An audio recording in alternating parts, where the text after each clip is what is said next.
എല്ലാവർക്കും ദേവികാസ് കിച്ചൺ റെസിപ്പീസിലേക്ക് സ്വാഗതം. അപ്പോൾ ഇന്ന് ഞാൻ ഒരു ചക്കയുടെ വിഭവമായിട്ടാണ് വന്നിരിക്കുന്നത്. വേറൊന്നുമല്ല, ഇടിച്ചക്ക തോരനാണ്. നല്ല ഈസി ആയിട്ട് ഉണ്ടാക്കാൻ പറ്റുന്നതാണ്. നല്ല ടേസ്റ്റി ആയിട്ടുള്ള ഒരു തോരനാണിത്. അപ്പോൾ നമുക്ക് വീഡിയോയിലേക്ക് പോകാം. അപ്പോൾ നമുക്ക് ഇടിച്ചക്ക തോരൻ ഉണ്ടാക്കാം. അപ്പോൾ അതിന് വേണ്ടിയിട്ട് ഞാനിവിടെ മീഡിയം സൈസിലുള്ള ഒരു ഇടിച്ചക്കയാണ് എടുത്തിരിക്കുന്നത്. അതിൻ്റെ പുറത്തെ മുള്ളൊക്കെ കളഞ്ഞ് ഇതുപോലെ റൗണ്ടിലൊന്ന് മുറിച്ചെടുത്തിട്ട് ഞാൻ വെള്ളത്തിലിട്ട് വെച്ചിരിക്കുകയാണ്. അപ്പോൾ ഇതുപോലെ നമ്മൾ പെട്ടെന്ന് തന്നെ മുറിച്ചിട്ട് വെള്ളത്തിലിട്ട് വെക്കണം, അല്ലെന്നുണ്ടെങ്കിൽ കളർ ചേഞ്ച് ഉണ്ടാവും. അപ്പോൾ ഞാൻ വെള്ളത്തിൽ കുറച്ച് എണ്ണയും കൂടെ ഒഴിച്ചിട്ടുണ്ട്. ഇതിന് കറയുള്ളത് കാരണം കുറച്ച് എണ്ണയും കൂടെ ഒഴിച്ചിട്ടാണ് ഞാനിത് വെള്ളത്തിലിട്ടിരിക്കുന്നത്. അപ്പോൾ ഇതിനി നന്നായിട്ടൊന്ന് കഴുകി എടുത്തതിന് ശേഷം ക്യൂബ്സ് ആയിട്ട് മുറിച്ചിട്ടാണ് നമ്മളിത് വേവിക്കാനായിട്ട് വെക്കുന്നത്. അപ്പൊ ഞാൻ ഇതിനും കഴുകി ക്യൂബ്സ് ആയിട്ടൊന്ന് മുറിച്ചെടുത്ത് കൊണ്ടുവരാം. അപ്പൊ ഞാനിത് കഴുകി ഇതുപോലെ ഒന്ന് മുറിച്ചെടുത്ത് കൊണ്ടുവന്നിട്ടുണ്ട്. അപ്പൊ ഇതിനി നമുക്കൊന്ന് വേവിച്ചെടുക്കാം. അപ്പൊ ഞാനിപ്പോ ഇവിടെ കുക്കറിലാണ് വേവിക്കുന്നത്. നിങ്ങൾക്ക് വേണമെങ്കിൽ ഏതെങ്കിലും പാനിലോ അല്ലെങ്കിൽ മൺചട്ടിയിലോ വേവിച്ചെടുക്കാം. കുക്കറിലാവുമ്പോൾ പെട്ടെന്ന് തന്നെ വെന്ത് കിട്ടും. അപ്പൊ അതിന് വേണ്ടിയിട്ട് ഞാനിവിടെ ഒരു കുക്കർ എടുത്തിട്ടുണ്ട്. അതിലേക്ക് നമ്മൾ ക്ലീൻ ചെയ്ത് വെച്ചിരിക്കുന്ന ചക്കയുടെ കഷ്ണങ്ങൾ ഇട്ട് കൊടുക്കാം. അപ്പൊ ഇനി ഇതിലേക്ക് ആവശ്യത്തിനുള്ള ഉപ്പും കൂടെ ഇട്ട് കൊടുക്കാം. ചക്കയ്ക്ക് ആവശ്യത്തിനുള്ള ഉപ്പിട്ട് കൊടുക്കണം. ഇനി ഇതിലേക്ക് ഞാൻ 1/2 ടീസ്പൂൺ മഞ്ഞൾപ്പൊടിയും കൂടെ ഇട്ട് കൊടുക്കുകയാണ്. 1/2 ടീസ്പൂൺ തന്നെ മുളക് പൊടിയും ഇട്ട് കൊടുക്കാം. അപ്പോൾ ഇനി നമുക്ക് ഈ ചക്ക വേവാൻ ആവശ്യത്തിനുള്ള വെള്ളവും കൂടെ ഒഴിച്ചു കൊടുക്കാം. ഞാനിപ്പോൾ ഇവിടെ 1/2 കപ്പ് വെള്ളമാണ് എടുത്തിരിക്കുന്നത്. അപ്പോൾ ഞാൻ കുക്കറിൽ വെച്ചേക്കുന്നത് കാരണം പെട്ടെന്ന് തന്നെ വെന്ത് കിട്ടും. അപ്പോൾ അതുകൊണ്ട് 1/2 കപ്പ് വെള്ളം മാത്രം മതി. അപ്പോൾ അതും കൂടെ ഒഴിച്ചിട്ട് നമുക്ക് നന്നായിട്ട് ഇതൊന്ന് വേവിച്ചെടുക്കണം. ഇത് ഒരുപാട് വെന്തങ്ങ് ഉടഞ്ഞു പോകരുത്, കാരണം നമ്മളിത് തോരനാണല്ലോ ഉണ്ടാക്കുന്നത്. അപ്പോൾ അതുകൊണ്ട് വെന്ത് ഉടഞ്ഞു പോകരുത്, എന്നാൽ നന്നായിട്ട് വെന്ത് കിട്ടാൻ വേണം. വെന്തതിന് ശേഷം നമ്മളിത് ഒരു ഇടികല്ല് വെച്ചിട്ട് ചതച്ചെടുക്കുകയാണ് ചെയ്യുന്നത്. അപ്പോൾ ഞാനിതിപ്പം നന്നായിട്ടെല്ലാം ഒന്ന് മിക്സ് ചെയ്തെടുത്തിട്ടുണ്ട്. അപ്പോൾ ഇതിനി നമുക്ക് അടച്ചു വെച്ച് മീഡിയം ഫ്ലെയിമിൽ ഒരു വിസിൽ വരുന്നത് വരെ ഒന്ന് വേവിച്ചെടുത്താൽ മതി. ഒരു വിസിൽ കൊണ്ട് തന്നെ നന്നായിട്ട് വെന്ത് കിട്ടും. അപ്പൊ വെന്തങ്ങ് ഉടഞ്ഞു പോകാതെ ശ്രദ്ധിക്കണം. നിങ്ങൾ മൺചട്ടിയിലോ പാനിലോ ആണ് കുക്ക് ചെയ്യുന്നതെന്നുണ്ടെങ്കിലും വെന്ത് ഉടഞ്ഞു പോകാതെ ശ്രദ്ധിക്കണം. അപ്പൊ ഇതിനി നമുക്ക് അടച്ചു വെച്ചൊന്ന് വേവിച്ചെടുക്കാം. അപ്പോൾ ഇത് വേവുന്ന സമയം കൊണ്ട് ഇതിലേക്കുള്ള അരപ്പും കൂടെ ഒന്ന് തയ്യാറാക്കി എടുക്കാം. അപ്പോൾ അതിനുവേണ്ടി ഞാനിവിടെ 1 കപ്പ് തേങ്ങയാണ് എടുത്തിരിക്കുന്നത്. 1/2 ടീസ്പൂൺ മഞ്ഞൾപ്പൊടി എടുത്തിട്ടുണ്ട്. 1/2 ടീസ്പൂൺ മുളക് പൊടി എടുത്തിട്ടുണ്ട്.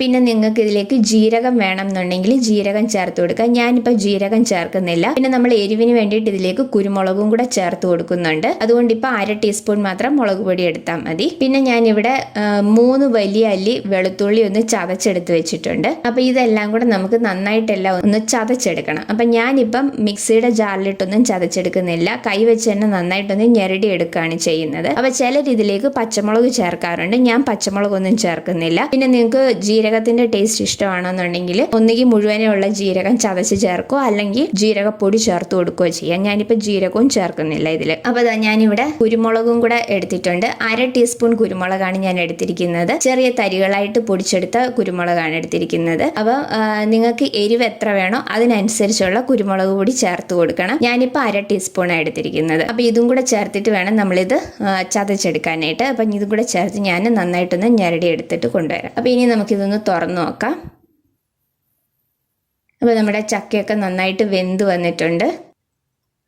അപ്പോൾ ഇതാ കണ്ടോ, നന്നായിട്ട് വെന്ത് വന്നിട്ടുണ്ട്. അപ്പോൾ ഈ ഒരു പരുവത്തിലാണ് നമുക്ക് വെന്ത് കിട്ടേണ്ടത്. വെന്തങ്ങ് ഉടഞ്ഞു പോകാൻ പാടില്ല, എന്നാൽ നന്നായിട്ട് വെന്തിട്ടും ഉണ്ടായിരിക്കണം. അപ്പോൾ ഇതിനി നമുക്ക് ഒന്ന് ചതച്ചെടുക്കണം. അപ്പം ഞാനിപ്പോൾ ഇടികല്ലിലാണ് ഇത് ചതച്ചെടുക്കുന്നത്.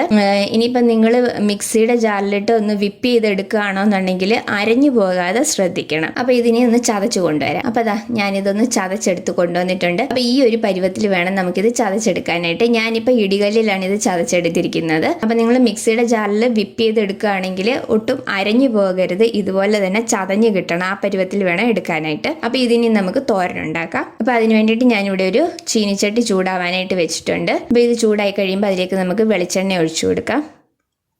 എണ്ണ ചൂടായി കഴിയുമ്പോൾ അതിലേക്ക് നമുക്ക് കടുക് ചേർത്ത് കൊടുക്കാം. കടുക് ഒന്ന് പൊട്ടി വന്നു കഴിയുമ്പം അതിലേക്ക് കുറച്ച് ഉഴുന്നും കൂടെ ചേർത്ത് കൊടുക്കാം. അപ്പം ഇങ്ങനെ ഉഴുന്നും കൂടെ ചേർത്തിട്ട് താളിച്ചെടുക്കുമ്പോൾ നമ്മുടെ ഇടിച്ചക്കത്തോരന് നല്ലൊരു ടേസ്റ്റ് ആയിരിക്കും. ആ ഉഴുന്ന് നന്നായിട്ട് മൂത്ത് വന്നിട്ടുണ്ട്. ഇനി നമുക്കിതിലേക്ക് വറ്റൽമുളകും കൂടെ ഇട്ട് കൊടുക്കാം. ഇനി ഇതിലേക്ക് കുറച്ച് കറിവേപ്പിലയും കൂടെ ഇട്ട് കൊടുക്കാം.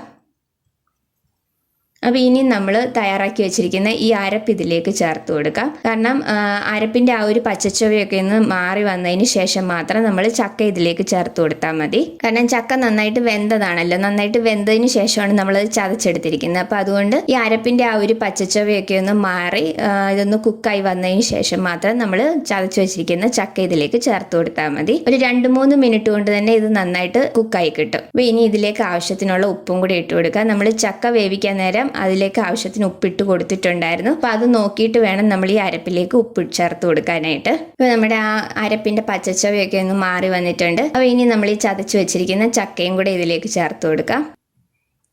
അപ്പോൾ ചക്കയും കൂടെ ചേർത്ത് കൊടുത്ത് നന്നായിട്ടെല്ലാം ഒന്ന് മിക്സ് ചെയ്തെടുക്കുക. ഇനി ഇത് നമ്മൾ കുക്ക് ചെയ്യേണ്ട ആവശ്യമില്ല, കാരണം ചക്ക നന്നായിട്ട് തന്നെ വെന്തതാണ്. അരപ്പിൻ്റെ ആ ഒരു പച്ചച്ചവയൊക്കെ ഒന്ന് മാറിയതിന് ശേഷമാണ് നമ്മൾ ചതച്ച് വെച്ചിരിക്കുന്ന ചക്ക ഇതിലേക്ക് ചേർത്ത് കൊടുത്തത്. അപ്പോൾ ഇത് നന്നായിട്ടെല്ലാം ഒന്ന് മിക്സ് ചെയ്ത് നന്നായിട്ടൊന്ന് ആവി കയറിയാൽ മാത്രം മതി. ഇപ്പോൾ എളുപ്പത്തിൽ ഉണ്ടാക്കാൻ പറ്റിയ ഒരു തോരനാണ്, നല്ല ടേസ്റ്റി ആയിട്ടുള്ള ഒരു തോരനാണ്. ഈ ഒരു തോരൻ മാത്രം മതി ചോറുണ്ണാനായിട്ട്, അത്രയും നല്ല ടേസ്റ്റി ആയിട്ടുള്ള ഒരു തോരനാണ്. അപ്പോൾ എല്ലാവരും ഇതൊന്ന് ട്രൈ ചെയ്ത് നോക്കണം. ഇപ്പം ചക്കയുടെയൊക്കെ സീസൺ ആണല്ലോ, അപ്പോൾ ഇടിച്ചക്ക കിട്ടുന്നവർ ഉറപ്പായിട്ടും ഇതൊന്ന് ഉണ്ടാക്കി നോക്കണം. എന്നിട്ട് നിങ്ങളുടെ അഭിപ്രായങ്ങൾ കമൻസിലൂടെ അറിയിക്കണം. അപ്പോൾ വീഡിയോ ഇഷ്ടമായിട്ടുണ്ടെങ്കിൽ ലൈക്ക് ചെയ്യാനും ഷെയർ ചെയ്യാനും സബ്സ്ക്രൈബ് ചെയ്യാനും മറക്കരുത്. അപ്പോൾ ഇതിന് മുന്നേ ഞാൻ ചക്കപ്പുഴുക്കിൻ്റെ വീഡിയോ ഇട്ടിട്ടുണ്ട്, അതിൻ്റെ ലിങ്ക് ഡിസ്ക്രിപ്ഷൻ ബോക്സിൽ കൊടുത്തേക്കാം. ട്രൈ ചെയ്തിട്ടില്ലാത്തവർ അതും കൂടെ ഒന്ന് ട്രൈ ചെയ്ത് നോക്കണേ. അടുത്ത വീഡിയോയിൽ വേറൊരു നല്ല റെസിപ്പി ആയിട്ട് കാണാം. താങ്ക്